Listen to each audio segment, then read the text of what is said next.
And Suite, I want to show you how to automatically update your agent version. And disclaimer for this, if you choose to test out a pre-release or canary or something like that, it's not recommended to do this because you cannot revert back to the older version.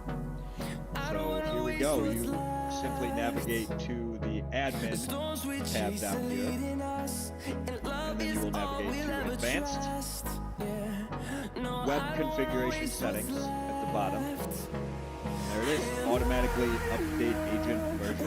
Just select that value, save and apply. There's a little disclosure, it will restart your instance. So if it's in an active session, it might boot them for a second. Okay.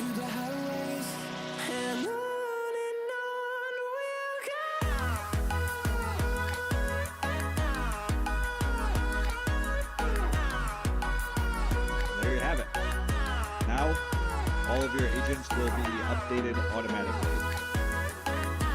All right, everybody, have a great day.